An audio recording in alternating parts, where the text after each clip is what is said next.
As he hit the ground, an excruciating pain made the blood in his entire body boil, painting his head white. Next, he says, 132,044 deaths. That's enough, Al says. Sadly, as the battle, which lasted on average less than 2 minutes, were repeated over and over again. Al responds with, "Don't be so cocky, hero. I'm going to win anyway. The stars were bad." Cinema. Absolute cinema. Like, when Tappei was writing this, he was writing liquid magma on the paper. Like, straight up, I have been waiting for the continuation of this fight for months. Many have been waiting ever since we were left on a massive cliffhanger with Reinhardt appearing in the middle of the desert to face Al, stop Al from leaving with his dragon self. It has legitimately been quite the cliffhanger. And finally, at the start of 2025, this January, we have the first chapter to release. And my God, what a chapter. So let's get into one thing in particular, okay? This video is obviously going to contain a lot of spoilers. I'm going to be talking about the latest chapter. I'm going to be talking about the content probably within Arc 9, maybe some stuff for previous arcs. You get the point. You know, this is going to be a heavily spoilerish video. And I'm not going to sugarcoat things. I'm not going to try to skirt around certain dialogue. I'm going to talk about stuff. So if you're someone that doesn't want to know the nitty-gritty details of ReZero, I highly recommend you to turn off this video. But with that being said, and the disclaimer out of the way, let's get into some things. First off, we got to talk about Reinhardt for a second. This man is the absolute pinnacle of broken. Like, he is actually so broken. I'm not joking. I actually think he could even theoretically rival Saitama. Which, putting Saitama in the same category, or putting Reinhardt, in the same category as freaking Saitama is insanity. Because anyone that knows anything about Saitama, knows anything about One Punch Man, you know how absolutely absurd he is. The man bench-pressed black holes, so to speak. And we can add that feat to Reinhardt. Reinhardt legit got sucked into a singularity, a black hole, by Al, okay? And the man was fine. He shrugged it off like nothing. It was just a slight deterrent. It distracted him a little bit. The man took railguns, dragon-scaled railguns to his arms. He straight up was in a vacuum. He had all the oxygen burned off, and he still kept going. The man is insane. Like, it has been something that we all have known for a very long time. Anyone that is a ReZero fan knows how strong Reinhardt is. He is beyond strong. He is like the absolute definition of the strongest. Like, if we were to do any cross comparisons, he is basically the Gojo or Sukuna of his verse, but way stronger than them in every single category. But he has been titled and labeled the strongest. And I think if there is any chapter that definitely showcases how strong he is, it is definitely this chapter. We've had examples in the past, but this one in particular, even despite the ability of basically a mocked up version of Return by Death that Al is using, it is still not enough to be able to compete with Reinhardt, which says enough. That is just how unstoppable of a wall he actually is. He is someone that legitimately you cannot beat your head up against to succeed. He is that unstoppable. And I mean, the lore we got with this chapter that released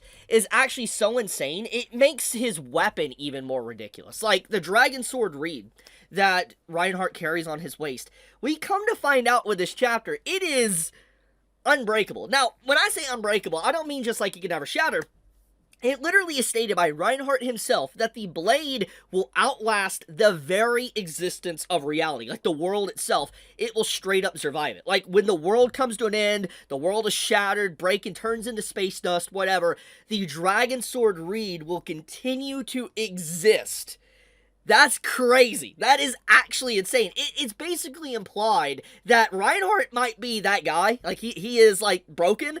But that sword is even more insane because it is capable of literally outlasting everything and cannot be destroyed. I mean, it survived a black hole.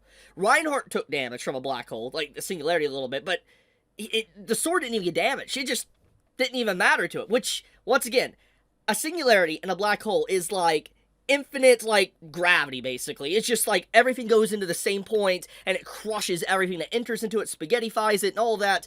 And the fact that the sword was able to resist that, my goodness, I really wonder what that sword is made out of. Because not even Reinhardt's body was able to fully resist it. But okay, I'm getting ahead of myself. We really need to dive into some of the aspects of this chapter that honestly makes me love Reinhardt, but love Al even more. Because this fight is honestly like a what-if style if Subaru was to encounter someone like Reinhardt. That is literally what this entire chapter looks like. Because you know Subaru would probably be doing the exact same thing. Like, if he was in these circumstances, he would probably be butting his head up against the wall with Reinhardt. Now, obviously, getting Subaru in this stance, or this circumstance, would be very difficult. It would never happen. But you get the point. Just go with me for a second, hypothetically. I like how this is just like a showcasing of what would happen if Subaru had to use Return by Death against someone like Reinhardt, and how it's basically, despite the essence of magic, using science and everything to try to overcome literally the world's reality itself of divine protections, it still was not enough. I love it, man. It is so good. This is actually an insane chapter, and from what I found out, apparently Tappei, the writer of ReZero, he had to revise and rewrite this chapter multiple times, which makes a lot of sense, because, I mean, if there is one thing that this chapter is, it is just the showcasing of the absolute might of science, magic, and Reinhardt, and I think that thanks to the previous arcs, since like arc 5 and then arc 7 and 8, it really allowed Tappei to progress as a action writer, because he's been incorporating a lot more action sequences and stuff within his light novels and web novel chapters since then. And I think if it wasn't for his years upon practice of writing those certain arcs, I don't think he would have been able to heavily detail a fight like this to such a degree that is amazing. I cannot imagine how this would be animated. Like, oh my god. Like, I thought Arc 5 was going to be hard. Arc 7 and even Arc 8. I mean, with the whole stars falling from the sky, like the giant meteor that Echidna launches down, or not Echidna, but, you know, her fake copy, you know, drops down onto literally the battlefield. I cannot believe, like, how crazy that would be to animate. But imagine this. Like, we have literally an entire desert getting turned to glass from superheat. Then the oxygen burns. Like, imagine this in your head with animation, trying to do this. Like, to visually show this without dialogue. Like, showing the desert turning to, like, glass, oxygen burning up, seeing a railgun dragon scales going straight after Reinhardt, ripping off one of his arms, basically, and then a singularity coming in, sucking in his other arm, and then he's still dodging stuff like it's nothing, while not being able to breathe on top of that. Just imagine the animation sequence. Like, whoever is going to have to do that, when it does get to that point, you know for a fact they're not going to see their family for a very long time. You know they're not. Because holy crap, dude. I don't know how this would be anime. I don't even think this could be anime. I legit don't. Because the feat that this requires is way beyond, I think, what a normal episode could showcase. It would have to be in a movie. Like, I am not joking. I think that this would actually have to be a dedicated movie just to adapt this properly. And even then, I still think there would be so many issues to overcome just to turn this into an anime episode or movie. But okay, let's get back on topic and talking about Arc 9. So, one thing that I find very fascinating about this entire fight is that Al's determination of not giving up is actual insanity. Like, this man has a screw loose. To be able to die over 130,000 times, okay? Back to back, no breaks, is ridiculous. Like, Subaru's died a lot, countless times, hundreds upon hundreds, thousands upon thousands of times. But imagine being stuck in a loop and dying over 130,000 times every 2 minutes. And you got, I don't know the exact math of this, but 2 minutes times 132,000, that is how long Al has been doing this loop for, over and over again. That is a lot of time. And normal individuals would lose their mind and insanity after 50 or 100 times. But 130,000? And this is probably not even it. There's probably even more tens of thousands, hundreds of thousands, maybe even millions of tries he still has left to even be able to encounter or overcome this issue against Reinhardt.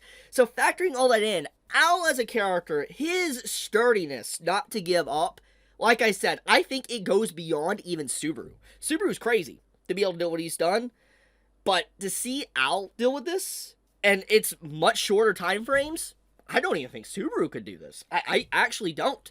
He has done something that is honestly impressive, to not give up in the face of an absolute obstacle like Reinhardt. I also love the usage of the books as well, like the Book of the Dead, that Al incorporates with his dragon version of himself to update him on all the loops after, he dies. That's really cool. That is a really nice way to keep, like, the dragon version of him in the know, since he doesn't have that authority to be able to use the Matrix and stuff and respond. He's able to update his dragon self and say, like, yeah, this is what happened, this is the plans we did, and you can see both of these individual Als progressing as the fight goes on, and they are actually getting stronger. Which is crazy, because once again, we gotta look at what Al is. Al has literally been depicted as, like, the Joker / clown, okay? Priscilla herself literally called Al like a clown. Subaru's kind of like a clown, too. And the fact that you have this weak person that literally is just the average strength from a regular dude facing the strongest itself, and he is getting better and better and progressing, it's crazy. Like, I love seeing his actual progression with magic as well, because you see him formulate magics and stuff that not even Echidna herself was ever to think of, or even, think of or do. Like, she wasn't capable of it. But he was able to literally cause massive stars to fall from the sky and to land on Reinhardt. And regardless if Reinhardt negated that with his divine protections of ball balance, I'll get into that in a second. It's still wild that he pushed the very limits of magic that, will probably continue to be pushed even further. For instance, magic might be pushed to such an, extreme degree that it would literally destroy the world. I mean, we know that the Witch of Envy, Satla, technically destroyed half the world, but we know that magic continues to grow. It can get stronger and stronger, especially if you incorporate science itself. And that's what Al was doing. He was incorporating science, he was incorporating his knowledge of magic, what his teacher Echidna taught him, everything, and some other benefactor as well, which, once again, I'll get into that in a moment. But Al is extremely impressive. And imagine if this man was given more tools at his disposal. Like, what if he had a higher magic supply? What if he legitimately even had, 15% of Reinhardt's strength? Imagine how ridiculous he would be. He would become unstoppable. Actually unstoppable. But to see him push the very limits of humanity itself, despite the odds, impressive, man. I know he's the villain, technically, of this arc, and seeing him overcome Subaru itself within this arc was also very impressive, but to see him actually just go back-to-back like this, take down some of the strongest fighters back-to-back with no stopping, you can't help but root for the guy, despite him obviously being the villain. You obviously want to see Reinhardt overcome this, but you want to see the very limits, how far Tappei the Author will push this character in this narrative going on, and can it be stopped? Will he win in the end? It's a very different take, honestly, for ReZero, and that's what I'm really liking about Arc 9, because normally we're always following the good guys. We follow, Subaru, we follow Emilia, we follow Ram and Rim. You get the point. We follow the good characters. Even if they're not, let's say, the main cast characters, we follow the people on the good side. But it's the first time we really have fully focused, especially in a mainline arc, on a villain. And obviously Al was a good guy, but, we know what's happened to him thanks to everything with Priscilla. But seeing him be a villain and we're following his narrative, his thoughts, his psyche, what he's doing, it allows you to bond with him, connect with him, and it makes you wonder, what is he going to do next? How did he get all this knowledge? Who really taught him this? Why does the dragon, Vulcan, know Al? How is he able to read Al's Book of the Dead? There's so many questions, and I love the mystery aspect of this. It's a very unique arc, and Tappei really is doing something truly genius, because you have Subaru that is like the villain of this arc for Al. Because if Subaru gets freed, he gets out, he gets unsealed, kind of like Gojo, it's over. Al's done, because all Subaru has to do is just reset. Everything he wanted to do is gone. Any advantage he had is gone, because Subaru will counter Al, which is why Al decided to remove Subaru from the battlefield, because there was no, point in fighting someone that is capable of just undoing everything that Al tries to set up. So I am curious to see how the trump card happens, if Subaru is even able to break out of this whole situation and come in to save the day. But man, Arc 9 is so good. So let's segue into some of the divine protections. So we found out, at least from what Al was able to gather, Reinhardt has 251 divine protections. Holy shit. Like, that is crazy.